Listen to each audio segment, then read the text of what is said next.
नमस्कार मित्रांनो, ठरलं तर मग या मालिकेच्या आजच्या भागामध्ये अर्जुन आता प्रियाची उलट तपासणी घेत असतो. त्यामुळे प्रिया आता खूप वैतागलेली असते. तेच अर्जुन प्रश्न विचारत असतो आणि त्याचबरोबर उलटसुलट प्रश्न विचारून तिला गोंधळवत असतो. प्रिया आता म्हणते की तेच प्रश्न तुम्ही का विचारताय. ती अंदाजे उत्तर सांगू लागते. तेव्हा अर्जुन विचारतो, काय अंदाज ब्रण? ओके, पुढे काय झालं मग? त्यावेळी प्रिया लगेचच सांगू लागते, मधुभाऊंनी विलास काकांना दूर ढकललं आणि थंडपणे नजरेला नजर देत लगेचच गोळी घातली असं म्हणून ती रविराजकडे पाहते तर रविराज देखील प्रियाकडे पाहतो. सायकॉलॉजिस्टची नजर ही प्रियावर असते कारण ती घाबरत उत्तर देतीये का तर त्यांचं पूर्णपणे लक्ष असतं. तेव्हा अर्जुन म्हणतो, ब्र आता ठीक आहे असं म्हणून जरा तो उठतो आणि लगेचच प्रियाला विचारतो, ब्रट मधुभाऊंनी जेव्हा विलासला गोळी झाडली असं तुम्ही म्हणताय हा, तेव्हा ते दोघे उभे होते का? तेव्हा सर्वजण प्रियाकडे पाहू लागतात. तर प्रियाला आता काय उत्तर द्यावं कळत नाही.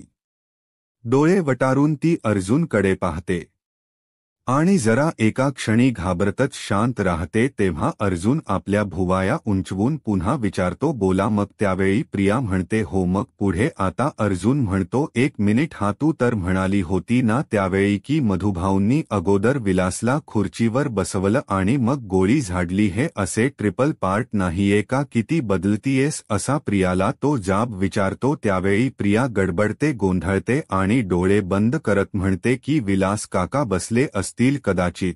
अर्जुन विचारतो, कदाचित म्हणजे? असं म्हणून तो जरा चौताळतो आणि पुन्हा म्हणतो, एका माणसाचा खून झालाय आणि तुला आठवत नाहीये आणि म्हणूनच तू म्हणती की ते बसले असतील कदाचित किंवा उठले असतील कदाचित. तेव्हा प्रिया रागातच म्हणते, आता 2 वर्ष होऊन गेले या घटनेला, ते बसले काय उभे काय याने काय फरक पडतो मग? अर्जुन लगेचच सायकॉलॉजिस्ट चैतन्य आणि सायलीकडे पाहतो कारण प्रियाच हे बदलणार स्टेटमेंट वेळोवेळीच असतं आणि त्यामुळे त्या तिघांनाही जरा संशय आलेला असतो. त्यावेळी रविराजच मध्ये पडतो आणि लगेचच प्रियाला म्हणतो, फरक पडतो तन्वी, फरक पडतो कारण त्यावेळी तू वेगळं सांगितलं होतस आणि आता वेगळं सांगतीये, हे असं कसं चालेल सांग ब्र? त्यावेळी सायली सुद्धा म्हणते, प्रिया आपण खून काय रोज होताना बघत नाही ना, तू एकदाच पाहिला असतो खून. अगं मग तेव्हाचा एक क्षण हा तुझ्या लक्षात असायला हवा. तेव्हा प्रिया जरा घाबरते आणि गप्प राहते. त्यानंतर अर्जुन म्हणतो, इट्स ओके, रिलॅक्स, एकदम रिलॅक्स ब्र. आता तू अगोदर शांत हो, नीट आठव आणि मग मला सांग. तेव्हा ती आता मोकळा श्वास घेते आणि म्हणते, हो मला थोडं पाणी मिळेल का? मग आता लगेचच चैतन्य हसतो आणि म्हणतो, होते तर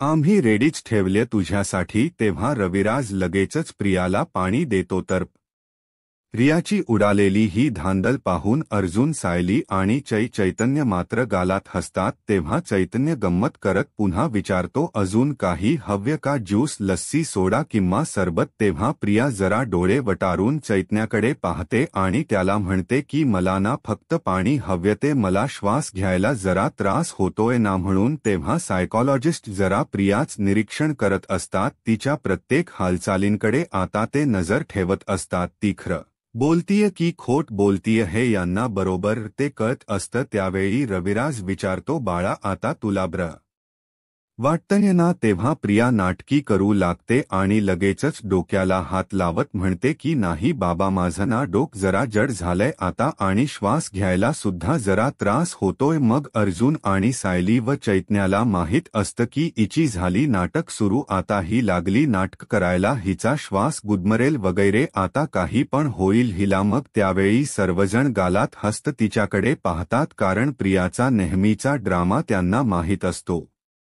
त्यावेळी आता रविराजला लगेचच प्रिया सांगू लागते, बाबा कसा आहे ना? त्या सगळ्या अशा आठवणी आठवून मला त्रास होतो बाबा. मी ना खरंतर ते सगळं विसरण्याचा खूप प्रयत्न करते. त्यावेळी अर्जुन गप्प राहत नाही. तो म्हणतो, तुझा मेंदू ना एक्झॅक्टली काय करण्याचा प्रयत्न करतोय ना हे मला आता समजलंय आणि हेच बघण्यासाठी ना आता आपण एक्सपर्टला बोलावलं. त्यावेळी प्रिया पुन्हा पुन्हा घाबरून पाणी पीत असते. पुन्हा अर्जुन सिरियस होतो आणि विचारतो, झालं तुझं पाणी पिऊन? मग मला ना आता माझ्या प्रश्नांची जरा उत्तर दे. तो आता खूप पटकन प्रश्न विचारतो. मधुभाऊंनी धक्का दिला होता की त्यांचा जोर कमी पडला आता विलास मधुभाऊंवर भारी पडला होता की मधुभाऊ विलासवर भारी पडले होते आणि मधुभाऊंनी विलासला खुर्चीवर बसून गोळी झाडली होती की उभ्या उभ्या गोळी झाडली होती? मागच्या वेळी स्टेटमेंटमध्ये तू काय उत्तर दिली होती ते आत्ताच्या आत्ता आठव आणि मला माझ्या प्रश्नांची उत्तर दे पटकन. काय झालं होतं त्या दिवशी? अर्जुन जरा रागातच तिला प्रश्न विचारत असतो तेव्हा प्रिया सुद्धा आता वैतागते आणि चिडूनच म्हणते, बस झालं आता असं म्हणून ती जागेवरून उठते आणि अर्जुनला जाब विचारू लागते, ही कसली परीक्षा घेतली जातीय माझी? आता मी कुठलीही उत्तर द्यायला अजिबात बांधील नाहीये. मग आता अर्जुन म्हणतो की बांधील आहेस तू, कारण तुझ्या चौकशीच ऑर्डर हे कोर्टाकडून आलंय ना, हे विसरू नकोस तू. तेव्हा सायकॉलॉजिस्ट सुद्धा विचारतात, तुम्ही कोऑपरेट का करत नाही आहेत? रविराज लगेचच आता उठतो आणि प्रियाची बाजू घेत म्हणतो, मी अगोदरच सांगितलं होतं ना तुम्हाला की प्रियाची मानसिक स्थिती जरा बरी नाहीये. पण बाळा तन्वी तू जरा खाली बस, असं म्हणून रविराज तिला खाली बसवतो. मग त्यावेळी प्रिया आता लगेचच नाटकी करू लागते आणि म्हणते, मी कोऑपरेट करतीये पण मला श्वास घ्यायला जरा त्रास होतोय, माझं डोकं सुद्धा जरा जड पडलं आणि अर्जुन आज जर मला काही झालं ना तर याला ना तू जबाबदार असशील समजलं, अशी अर्जुनला ती सरळ सरळ धमकीच देत असते. त्यानंतर आता लगेचच प्रिया अशी छातीला हात लावू लागते, जोरा श्वास घेऊ लागते आणि खूपच नाटक करत असते. अर्जुनच्या लक्षात येत असतं ही ड्रामा करायला लागली नेहमी सारखा, पण आता त्याच्यासमोर दुसरा ऑप्शन सुद्धा राहिलेला नसतो, कारण प्रियाला प्रत्येक पद्धतीने प्रश्न विचारून झालेले असतात आणि प्रियाने या उलट रिएक्शन दिलेली असते. मग सायकॉलॉजिस्ट सुद्धा म्हणतात, मला अजूनही यांना काही प्रश्न विचारायचे नाहीयेत, कारण माझं ऑब्झर्वेशन आता करून झाले, आजच्या दिवसापुरत हे ठीक आहे. आज अर्जुन आता ठीक आहे असं म्हणतो. नंतर रविराज सुद्धा म्हणतो, ओके थक्स. तेव्हा आता रविराज म्हणतो, तन्वी बाळा तू बस जरा, आपण नंतर निघूया, तुला थोडं बरं वाटलं ना? मग तेव्हा प्रिया आता हो असं म्हणते आणि लगेच डोक्याला हात लावण्याच नाटक करत डोकं खूप जड पडलं असं सर्वांना दाखवत असते. अर्जुन मात्र आता रविराजकडे पाहतच राहतो. दुसरीकडे कल्पना जरा रागातच रूममध्ये आलेली असते तेव्हा रविराज सुद्धा तिच्या पाठोपाठ जातो आणि तिला विचारतो, कल्पना अगं काय झालं तुला, तू एवढी का चिडतीये? त्यावरती कल्पना सुद्धा म्हणते, अहो तुम्हाला कळत नाहीये का तुम्ही कसं वागताय? कारण मी ऑब्झर्व केले तुम्ही हव तेव्हा ना अर्जुन सायलीला पाठीशी घालत असताय, तन्वी विचारीला तुम्ही लागेल तसं बोलताय, मला नाही आवडत हे तुमचं. तेव्हा रविराज आश्चर्याने विचारतो, अरे असं काय बोललो मी? कल्पना आता अगं हे बघ मी ना फक्त वाद टाळण्याचा प्रयत्न करतोय. त्यावेळी कल्पना जरा हसते आणि विचारते, काय पण तुम्ही वाद टाळताय की वाढवताय? प्रताप म्हणतो, अगं तुला कळतं का कल्पना, अगं त्या सायलीवरच्या रागापायी तू किती अनरिझनेबल वागतीय हे तुझ्या लक्षात येते का? आणि ती बिचारी सायली, आपण सगळेजण आनंदात राहावं यासाठी ती बिचारी किती प्रयत्न करतीये, तुला दिसत नाहीत का तिचे प्रयत्न? असं म्हणून तो उलट कल्पनाला विचारतो आणि सायली किती खरी आहे, सायलीची बाजू सत्याची आहे हे पटवून देण्याचा प्रयत्न करत असतो आणि मग हे सगळं असं असताना हा कडवटपणा आप उगीचच का असा पाठीशी धरून ठेवायचा आहे? त्यावेळी कल्पना जरा रागातच विचारते, म्हणजे मी कडवट वागतीय का? तेव्हा आता लगेचच प्रताप म्हणतो, तसं नाहीये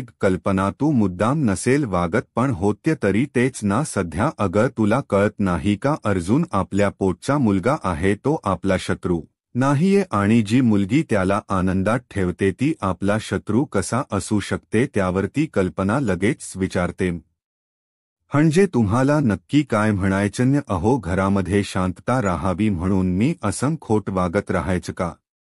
अहो मग त्यांच्यामध्ये आणि माझ्यामध्ये तरी फरक काय राहिला? त्यावेळी प्रताप तिला पुन्हा समजावू लागतो. कल्पना, असा जर मनात तू त्या दोघांविषयीचा राग ठेवला तर आपण एका छताखाली कशी राहू सांग बरं? त्यावेळी कल्पना म्हणते, हे बघा, मला ते काही माहीत नाहीये. मला फक्त एवढंच कळतं की ती मुलगी माझ्या डोळ्यासमोर जरी आली ना तरीही माझ्या डोक्यात अक्षरशः तिढक जाते आणि मला फक्त एवढंच आठवत राहत की तिने माझा विश्वासघात कशा प्रकारे केलाय. असं म्हणून रागातच ती आता तेथून जाते. तेव्हा प्रतापला आता कल्पनाला कशा पद्धतीने समजा हेच कळत नाही. तो अगदी अस्वस्थ झालेला असतो. प्रतापने आता कितीही समजवलं तरी कल्पना काहीच ऐकून घेत नसते. दुसरीकडे रविराज विचारतो, तन्वी, तुला बरं वाटते का आता की अश्विनला बोलवायचं? मग आता ती म्हणते, नको बाबा, नको नको, अश्विनला नको, उगीचच त्याला टेन्शन येईल. मग आता लगेचच रविराज अर्जुनला रागात म्हणतो, यासाठीच मला ना तन्वीची चौकशी ना कोर्टाच्या बाहेर नकोच होती, पण अर्जुन तू कोर्टाकडून ऑर्डर आणलीस आणि माझा नाईलाज झाला.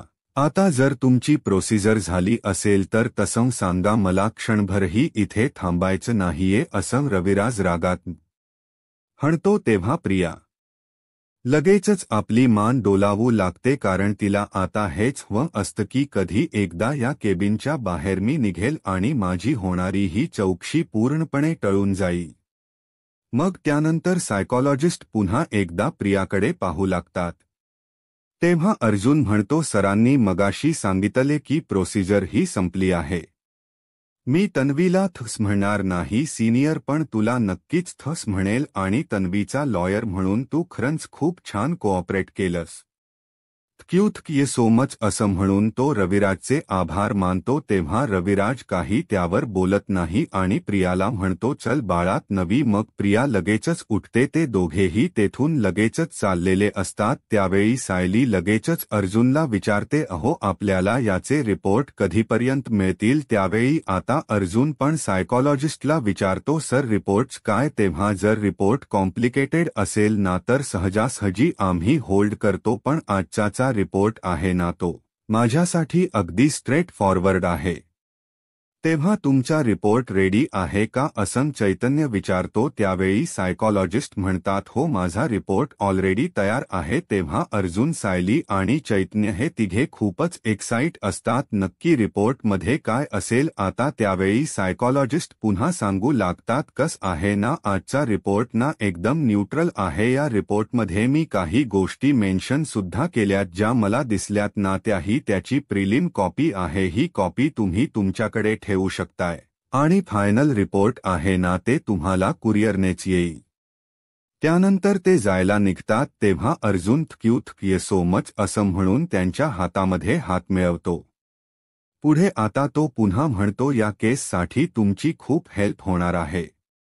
तेव्हा ते म्हणतात, हो. असं म्हणून चैतन्य आता त्यांना घेऊन बाहेर जातो आणि त्यानंतर त्यांना सोडवून आल्यावर लगेचच अर्जुनला म्हणतो, अर्जुन अरे काय कमाल केलीस तू, काय कन्फ्यूज केलत नवीला तू? तेव्हा सायली म्हणते, हे तर होणारच होतं, कारण खोटारड्या माणसांत शेवटी काय होणार आहे? अर्जुन जरा सिरियस होतो आणि म्हणतो, कारण मधुभाऊ जेवढे कॉन्फिडंट होते तन्वी तेवढीच कन्फ्यूज होती आणि जे तिने बघितलं असं म्हणतीये ते खरंतर तिने काहीच बघितलेलं नाहीये. तिने ना फक्त आणि फक्त स्टोरी क्रिएट केली आहे. तेव्हा सायली म्हणते, आता देवाचं नाव घ्या आणि त्या रिपोर्टमध्ये पहा ब्र काय लिहिलंय. त्यामध्ये आता लगेचच अर्जुन तो रिपोर्ट आता वाचू लागतो. मग आता चैतन्य अगदी कान लावून तो रिपोर्ट ऐकू लागतो. तेव्हा आता अर्जुनचा रिपोर्ट वाचून झाल्यानंतर क्या बात आहे अर्जुन, असा चैतन्य म्हणून हसतो. पण सायलीला काहीच समजलेलं नसतं. ती अर्जुन चैतन्यकडे असा केविलवाना चेहरा करून पाहते आणि म्हणते, ते मला काहीच समजलेलं नाही. त्यावेळी आता अर्जुन सांगू लागतो. मग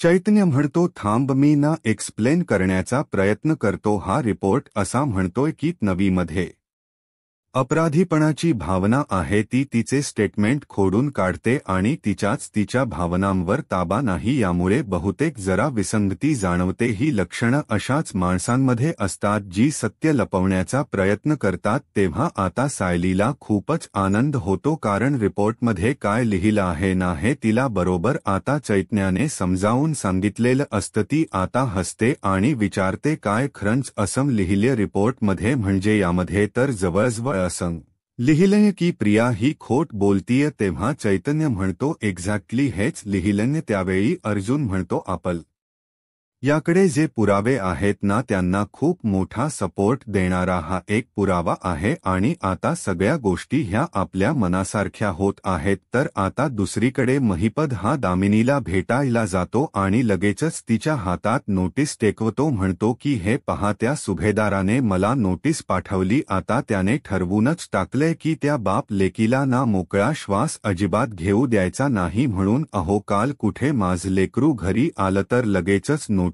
सुद्धा पाठवली की उद्याच्या उद्या कोर्टामध्ये हजर रहा म्हणून। त्यावेळी आता दामिनी म्हणते, होते मला तर समजलं, पण सायकॉलॉजिस्टने जी प्रियाची चौकशी केली त्यामध्ये अर्जुनला नक्कीच काहीतरी सापडलं असणार आहे आणि याशिवाय तो लगेचच उद्याची तारीख कधीही मागणार नाही। तेव्हा महिप्त आता जरा रागातच म्हणतो, चिचुंद्रीने त्या चौकशीमध्ये माती तर खाल्ली नसेल ना? नाहीतर जाऊन मी आता तीच टाळकच फोडतो असं तो रागातच म्हणतो। तेव्हा दामिनी चिडते आणि विचारते, सत अशा हाणामारीच्या गोष्टी का करता तुम्ही? शिकरे हे वकिलांचा ऑफिस आहे समजलं, हा काही गुंडांचा अड्डा नाहीये। त्यावेळी महिपद आता एकदमच केविलवाना चेहरा करतो आणि म्हणतो, सॉरी, चुकलं माझं, माफी मागतो मी तुमची। त्यावेळी आता दामिनी लगेचच म्हणते, अर्जुनला जे काही सायकॉलॉजिस्टच्या रिपोर्टमधून समजले त्याने ते अगदी सस्पेन्स ठेवले, म्हणजे तो काही आपल्याला सांगणार नाही। आता जे काही करायचं आहे ना ते प्रियाकडूनच कळेल, कारण सायकॉलॉजिस्टने तिला काय विचारले, तिने काय उत्तर दिली हे आपल्याला जेव्हा समजेल तेव्हाच मला उद्याची तयारी करता येईल। त्यामुळे तुम्ही आता तिला फोन करा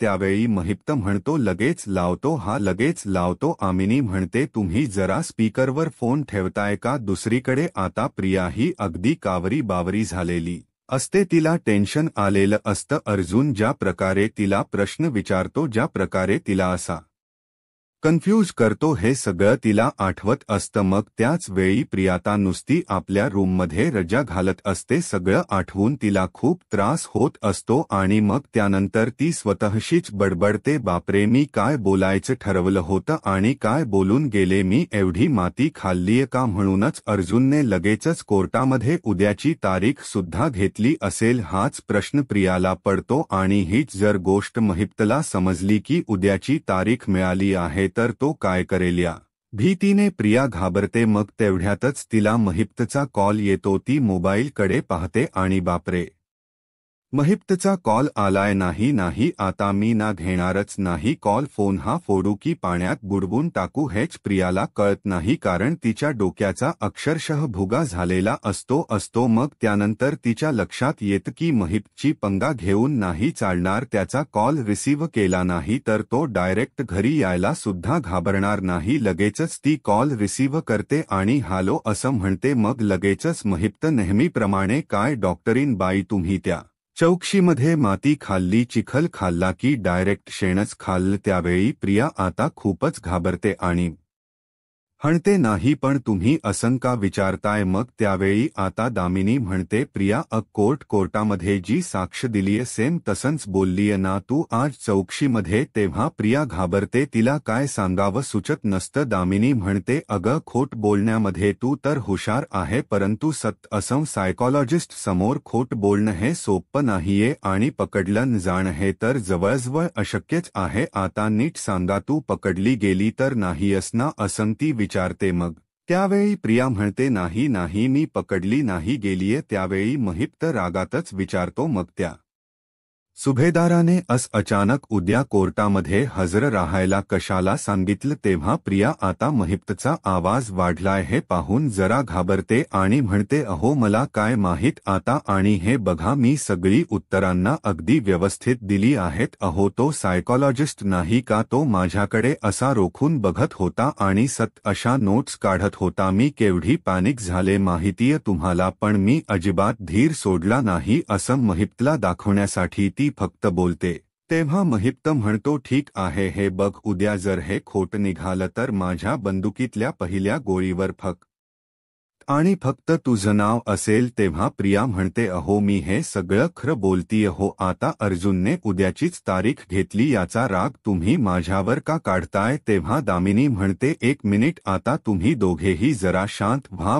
आता काहीही झालं तरी उद्या कोर्टामध्ये आपल्याला अपयर व्हावं लागणारच आहे त्यामुळे तुम्ही दोघेंना आता आपापसात अजिबात भांडायचं नाहीये आता उद्या कोर्टात काय काय करायचं ना त्यावर फोकस करा जरा तेव्हा महिप्त म्हणतो हे बघ चिचुंदरे आज देशमुख बाई बोलल्या ना म्हणून तू वाचले समजलं ना आता ठेव फोन उद्या ना परत तुझं थोबाड बघायचंच आहे आणि उद्या जर काही गडबड झाली ना तर तू असं म्हणून तो बंदुकीचा इशारा करतो तेव्हा आता दामिनी बाई लगेचच त्याच्याकडे पाहते मग महिप्त लगेच आपला हात खाली करतो आणि ठेव बाळा फोन असं लाडातच म्हणून फोन ठेवतो आणि दामिनीला लगेचच म्हणतो तुम्ही असं मला सारखं सारखं शांत राहायला नका ना सांगू मला तर असं वाटत होतं आता असं मोबाईल मधून घुसावं आणि तिचं नरड आवळावं म्हणजे खरं काय आहे ना ती लगेचच सांगेल त्यावेळी दामिनी म्हणते मस्त हा मस्त कारण आपल्या विटनेसला आपणच घाबरवायचं धमकवायचं आणि मग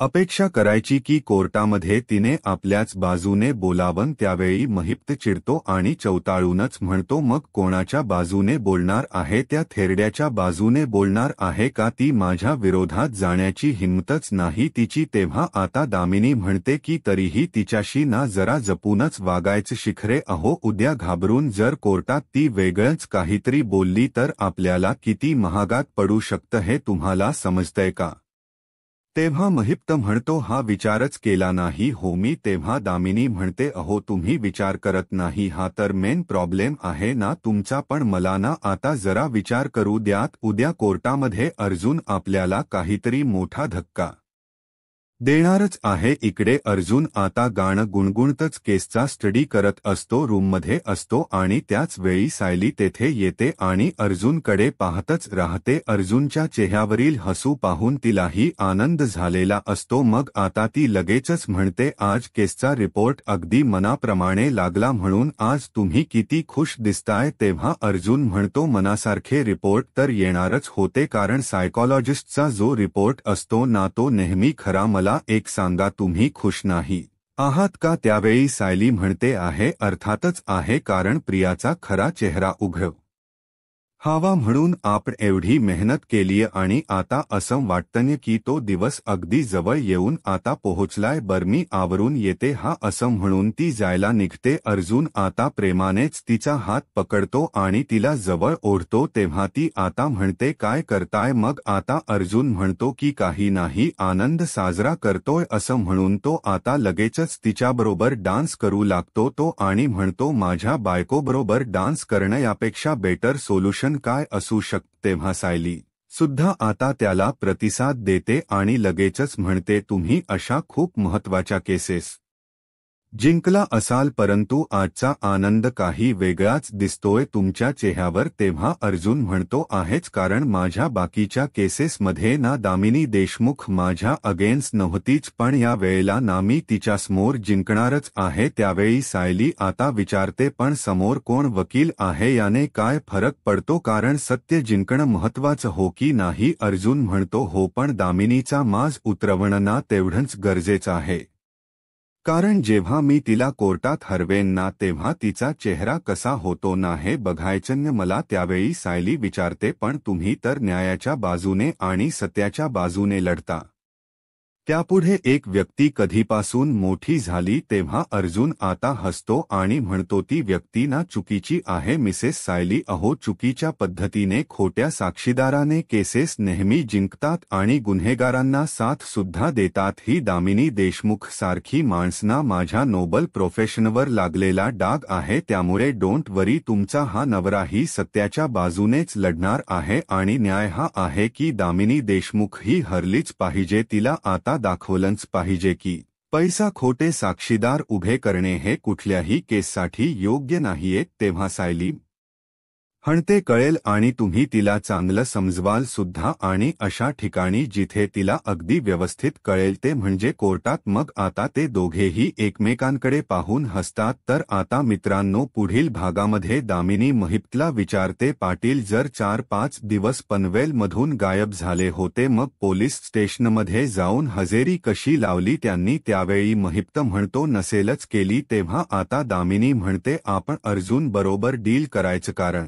मधुभाऊंनी हजेरी मिस केली आहे हे माहीत असून सुद्धा मी त्यांची बेल कॅन्सल करायला लावणार नाही आणि त्याबद्दल यात अर्जुनने आपल्याला प्रियाचा सायकॉलॉजिस्टचा रिपोर्ट द्यायचा मग त्यानंतर दामिनी अर्जुनला लगेचच कॉल करते आणि म्हणते हॅलो अर्जुन मी दामिनी देशमुख तुला डिनरसाठी इन्व्हाइट करायला फोन केलाय आणि कोर्टातल तिथेच विसरून ये हा आणि प्लीज तुझ्या बायकोला सुद्धा घेऊन ये दामिनीचे हे बोलणं अर्जुनला जरा खटकतन तो विचार करतो अशाच मालिकेच्या अपडेटसाठी आत्ताच माझा महाराष्ट्र या यूट्यूब चॅनलला सबस्क्राईब करा धन्यवाद.